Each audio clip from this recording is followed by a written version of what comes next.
চীন জুড়ে দ্রুত বাড়ছে কোল্ড চেইন লজিস্টিক নেটওয়ার্ক। 2030 সালের মধ্যে চীনে বন আচ্ছাদনের হার 25.8% উন্নীতকরণ। প্রতিকূল আবহাওয়া, দেরিতে বীজ বপন এবং অতিবৃষ্টির মতো চ্যালেঞ্জ মোকাবেলা করেও চলতি বছরের গ্রীষ্মকালীন শস্য উৎপাদন প্রথমবারের মতো 150 বিলিয়ন কিলোগ্রাম ছাড়িয়েছে। কৃষকদের আয় বৃদ্ধি, গ্রামীণ অবকাঠামোর উন্নয়ন, আধুনিক কৃষি প্রযুক্তির বিস্তার এবং গ্রামীণ জীবনমানের উন্নয়ন এসবই কৃষিভিত্তিক অর্থনীতিকে আরও গতিশীল করে তুলছে। 2030 সালের মধ্যে দেশের সামগ্রিক পরিবেশগত মান উল্লেখযোগ্যভাবে উন্নত করার পরিকল্পনা ঘোষণা করেছে দেশটি।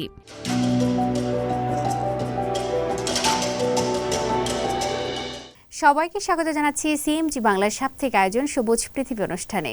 কৃষিভিত্তিক আয়োজনে পরিসময়ে আছি আমি আফরিন মি। কৃষি উৎপাদন আর পরিবেশ বান্ধব নানা ঘটনার স্বাদ নিয়ে আমাদের আয়োজন সবুজ পৃথিবী।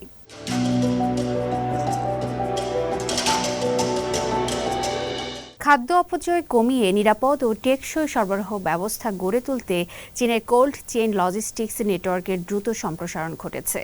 আধুনিক এই ব্যবস্থায় জমির তাজা কৃষিপণ্য দ্রুত ও নিয়ন্ত্রিত তাপমাত্রায় ভোক্তার কাছে পৌঁছানোই কমছে পণ্যের দাম। অন্যদিকে ভোক্তারা পাচ্ছেন আরও সতেজ কৃষিপণ্য।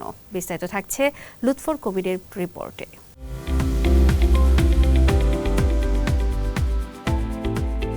চীন জুড়ে দ্রুত বাড়ছে কোল্ড চেইন লজিস্টিক নেটওয়ার্ক। এর ফলে তাজা কৃষিপণ্য পরিবহনে উল্লেখযোগ্যভাবে কমছে খাদ্য অপচয়। ভোক্তারাও সতেজ ফল ও খাদ্যপণ্য তুলনামূলকভাবে কম মূল্যে পাচ্ছেন, যা টেকসই ভোগ্য ব্যবস্থা ও সবুজ পৃথিবী গঠনে রাখছে ভূমিকা। চীনে এখন গ্রীষ্মকালীন সময়। এই সময়টায় বিভিন্ন সুপারমার্কেট ও খুচরা বিক্রয় কেন্দ্রে মৌসুমি ফল, বিশেষ করে ডুরিয়ান পর্যাপ্ত মিলছে।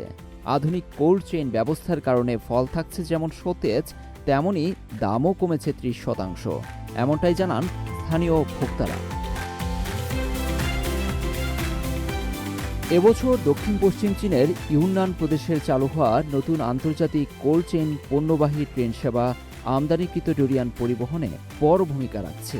বাগান থেকে ভোক্তার ঘর পর্যন্ত ফলকে নিয়ন্ত্রিত তাপমাত্রায় পৌঁছে দেওয়া হচ্ছে। আধুনিক কোল্ড চেইন ব্যবস্থার ফলে ফল নষ্ট হওয়ার হার প্রায় 20% কমেছে।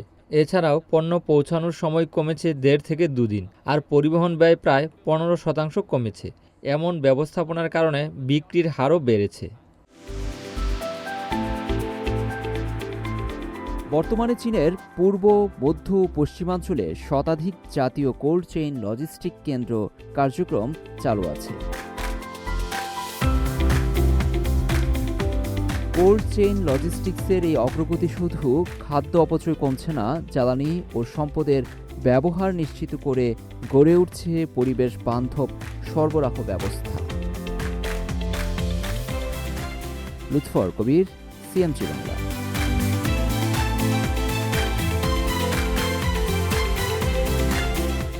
বন ও তৃণভূমি বিষয়ে সাহসী পথে এগোচ্ছে চীন।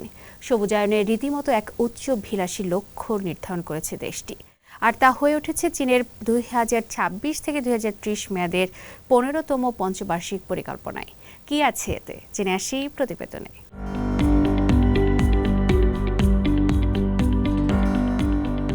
চীনের জাতীয় বন ও তৃণভূমি প্রশাসন 2030 সাল পর্যন্ত উচ্চাভিলাষী লক্ষ্য নির্ধারণ করেছে।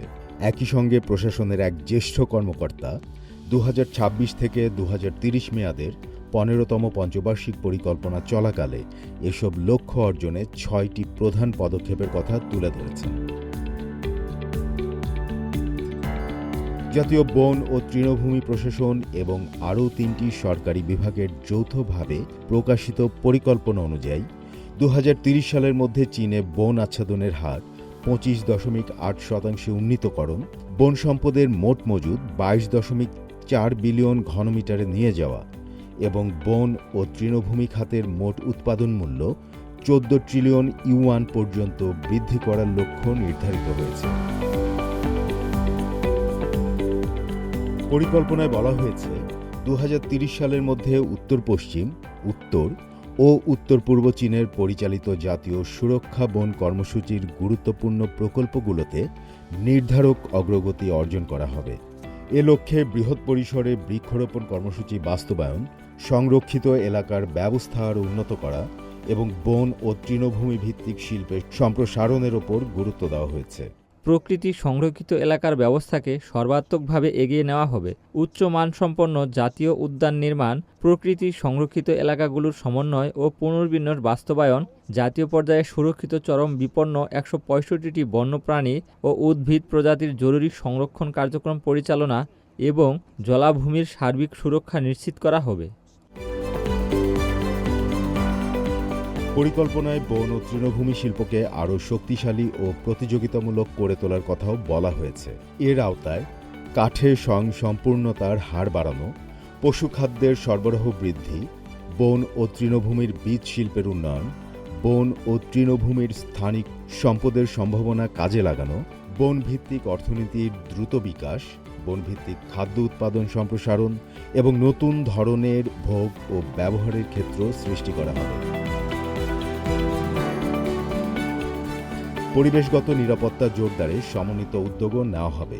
বন ও তৃণভূমিতে অগ্নিকাণ্ড প্রতিরোধ ও নিয়ন্ত্রণের সক্ষমতা বাড়ানো হবে এবং ক্ষতিকর জীবাণু ও কীটপতঙ্গ নিয়ন্ত্রণে ব্যবস্থা নেওয়া হবে। পরিকল্পনা অনুযায়ী বন অগ্নিকাণ্ডের গড় বার্ষিক দুর্যোগের হার প্রতি হাজারে 0.7 এবং তৃণভূমির অগ্নিকাণ্ডের হার প্রতি হাজারে 1.8 মধ্যে সীমাবদ্ধ রাখা হবে। এছাড়া বন ও তৃণভূমি খাতের গুরুত্বপূর্ণ সংস্কার কার্যক্রম আরও গভীর করা হবে। এর মধ্যে রয়েছে সমষ্টিগত বন স্বত্ব ব্যবস্থা সংস্কার, আধুনিক রাষ্ট্রায়ত্ত বন খামার গড়ে তোলা, রাষ্ট্রায়ত্ত বনাঞ্চলের সবুজ রূপান্তর ও উন্নয়ন ত্বরান্বিত করা, তৃণভূমি সুরক্ষা ব্যবস্থার সংস্কার এবং টেকসই বন ব্যবস্থাপনা আরও উন্নত করা। একই সঙ্গে উদ্ভাবন নির্ভর উন্নয়ন ও আন্তর্জাতিক সহযোগিতার জোরদার করা হবে।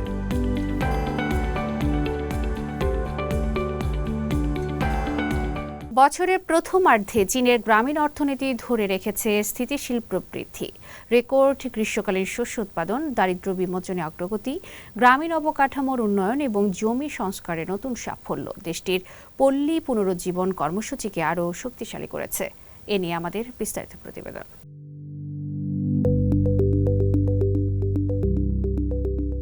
চলতি বছরের প্রথম 6 মাসে চীনের গ্রামীণ অর্থনীতি স্থিতিশীল প্রবৃদ্ধির ধারা ধরে রেখেছে। কৃষি উৎপাদন, গ্রামীণ অবকাঠামো উন্নয়ন এবং কর্মসংস্থান সৃষ্টিতে অগ্রগতির কথা জানিয়েছে দেশটির কৃষি ও পল্লী বিষয়ক মন্ত্রণালয়। চীনের কৃষি ও পল্লী বিষয়ক মন্ত্রণালয় জানিয়েছে, প্রতিকূল আবহাওয়া, দেরিতে বীজ বপন এবং অতিবৃষ্টির মতো চ্যালেঞ্জ মোকাবেলা করেও চলতি বছরের গ্রীষ্মকালীন শস্য উৎপাদন প্রথমবারের মতো 150 বিলিয়ন কিলোগ্রাম ছাড়িয়েছে। গ্রামীণ উন্নয়ন আরও জোরদার করতে কেন্দ্রীয় সরকার বিভিন্ন খাতে 177 বিলিয়ন ইউয়ান বরাদ্দ করেছে। এর ফলে শিল্প উন্নয়ন, কর্মসংস্থান সৃষ্টি এবং অপেক্ষাকৃত পিছিয়ে থাকা অঞ্চলের উন্নয়নে গতি এসেছে। মন্ত্রণালয়ের তথ্য অনুযায়ী জুন মাসের শেষ নাগাদ দারিদ্র্যমুক্ত কর্মজীবী মানুষের সংখ্যা 3.20 লাখের বেশি হয়েছে। একই সঙ্গে দারিদ্র্যমুক্ত এলাকাগুলোর গ্রামীণ বাসিন্দাদের মাথাপিছু ব্যবহারযোগ্য আয়ের প্রবৃদ্ধি জাতীয় গ্রামীণ গড়ের তুলনায় বেশি ছিল। গ্রামীণ এলাকায় জীবনযাত্রার মান উন্নয়নেও বিভিন্ন প্রকল্প বাস্তবায়ন করা হচ্ছে।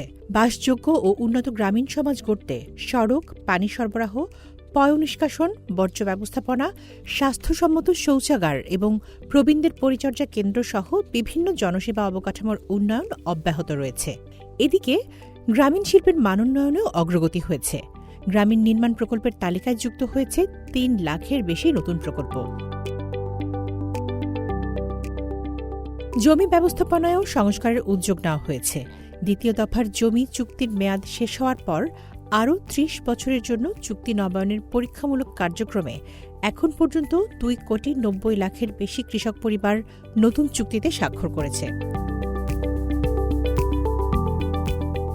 বিশেষজ্ঞদের মতে, কৃষি উৎপাদন বৃদ্ধি, অবকাঠামো উন্নয়ন এবং গ্রামীণ সংস্কারের এই উদ্যোগগুলো চীনের কৃষি ও পল্লী আধুনিকীকরণের ভিত্তিকে আরও শক্তিশালী করবে। তামান্না জেনিফার, সিএমজি বাংলা।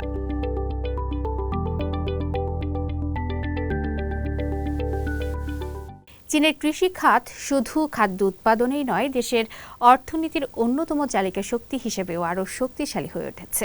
কৃষিতে বিনিয়োগ বৃদ্ধি, গ্রামীণ ভোগ ব্যয়ের সম্প্রসারণ এবং কৃষি পণ্যের আন্তর্জাতিক বাণিজ্যে উল্লেখযোগ্য প্রবৃদ্ধি সব মিলিয়ে 2026 সালের প্রথমার্ধে দেশটিতে কৃষির অগ্রগতির চিত্র ফুটে উঠেছে।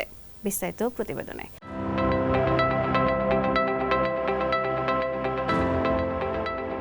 কৃষি খাতে বিনিয়োগ বৃদ্ধি, গ্রামীণ ভোগ ব্যয়ের সম্প্রসারণ এবং কৃষি পণ্যের আন্তর্জাতিক বাণিজ্যে উল্লেখযোগ্য প্রবৃদ্ধির মাধ্যমে 2026 সালের প্রথমার্ধে চীনের কৃষি অর্থনীতি শক্তিশালী অবস্থান ধরে রেখেছে। সম্প্রতি স্টেট কাউন্সিল ইনফরমেশন অফিসে আয়োজিত এক সংবাদ সম্মেলনে এ তথ্য জানিয়েছে চীনের কৃষি ও গ্রামীণ বিষয়ক মন্ত্রণালয়। সংবাদ সম্মেলনে কৃষি ও গ্রামীণ বিষয়ক উপমন্ত্রী চাং সিং ওয়াং জানান, দেশের অভ্যন্তরীণ চাহিদা বৃদ্ধিতে গ্রামীণ অর্থনীতি এখন গুরুত্বপূর্ণ চালিকা শক্তিতে পরিণত হয়েছে। কৃষিতে বিনিয়োগ ও গ্রামীণ ভোগ ব্যয়ের ধারাবাহিক বৃদ্ধি প্রমাণ করে চীনের গ্রামীণ বাজারে এখন ব্যাপক সম্ভাবনা রয়েছে। মন্ত্রণালয়ের তথ্য অনুযায়ী বছরের প্রথম 6 মাসে কৃষি খাতের স্থায়ী সম্পদে বিনিয়োগের পরিমাণ দাঁড়িয়েছে 460 বিলিয়ন ইউয়ান। একই সময়ে প্রাথমিক শিল্পের সংযোজিত মূল্য বেড়েছে 3.7%। অন্যদিকে গ্রামীণ অঞ্চলে ভোগ্যপণ্যের খুচরা বিক্রি পৌঁছেছে 3.32 ট্রিলিয়ন ইউয়ানে, যা আগের বছরের একই সময়ের তুলনায় 2.5% বেশি। এই প্রবৃদ্ধি শহরের তুলনায় 1.3% পয়েন্ট বেশি, যা গ্রামীণ ভোক্তা বাজারের শক্তিশালী অবস্থানকে তুলে ধরে। কৃষকদের আয় বৃদ্ধি, গ্রামীণ অবকাঠামোর উন্নয়ন, আধুনিক কৃষি প্রযুক্তির বিস্তার এবং গ্রামীণ জীবনমানের উন্নয়ন এসবই কৃষিভিত্তিক অর্থনীতিকে আরও গতিশীল করে তুলছে। ফলে কৃষি উৎপাদনের পাশাপাশি গ্রামীণ বাজারও দেশের সামগ্রিক অর্থনৈতিক প্রবৃদ্ধিতে গুরুত্বপূর্ণ ভূমিকা রাখছে। কৃষি পণ্যের আন্তর্জাতিক বাণিজ্যে উল্লেখযোগ্য অগ্রগতি অর্জন করেছে চীন। চলতি বছরের প্রথমার্ধে দেশটির কৃষি পণ্যের মোট আমদানি রপ্তানির পরিমাণ দাঁড়িয়েছে 163.78 বিলিয়ন মার্কিন ডলার, যা আগের বছরের একই সময়ের তুলনায় 10.8% বেশি। মন্ত্রণালয় বলছে, বৈদেশিক বাজারের চীনা কৃষি পণ্যের প্রতিযোগিতামূলক সক্ষমতা বৃদ্ধি এবং আন্তর্জাতিক বাণিজ্য সম্প্রসারণে এ প্রবৃদ্ধি গুরুত্বপূর্ণ ভূমিকা রাখছে। শুভ আনোয়ার, সিএমজি বাংলা।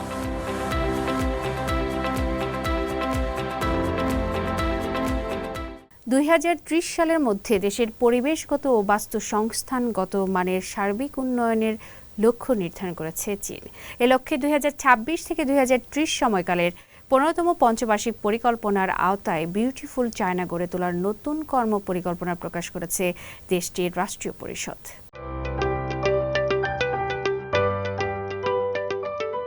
পরিবেশ সুরক্ষা ও টেকসই উন্নয়নে নতুন লক্ষ্য নির্ধারণ করেছে চীন। 2030 সালের মধ্যে দেশের সামগ্রিক পরিবেশগত মান উল্লেখযোগ্যভাবে উন্নত করার পরিকল্পনা ঘোষণা করেছে দেশটি।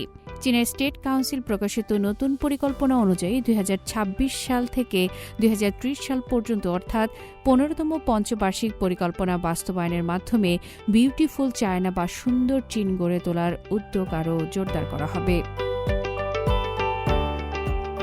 পরিকল্পনায় বলা হয়েছে 2030 সালের মধ্যে সবুজ উৎপাদন ও পরিবেশ বান্ধব জীবনধারা ব্যাপকভাবে প্রতিষ্ঠিত হবে।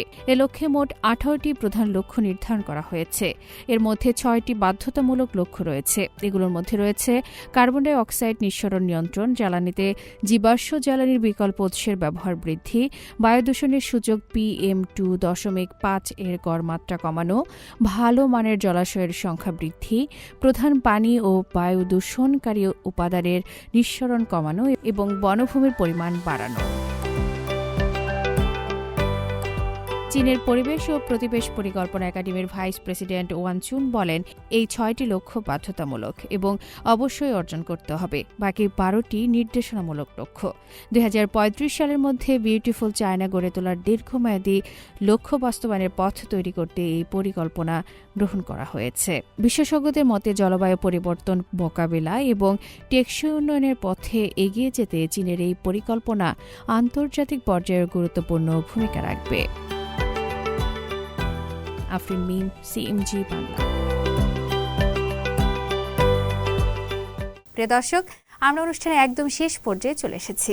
অনুষ্ঠানটি টেলিভিশনের পাশাপাশি সামাজিক যোগাযোগ মাধ্যমে দেখতে www.facebook.com/cmg বাংলা এবং ইউটিউব চ্যানেল সিএমজি বাংলাতে ক্লিক করুন। আগামী সপ্তাহে আবার দেখা হবে একই দিন একই সময়ে। সবাই ভালো থাকুন, নিরাপদে থাকুন।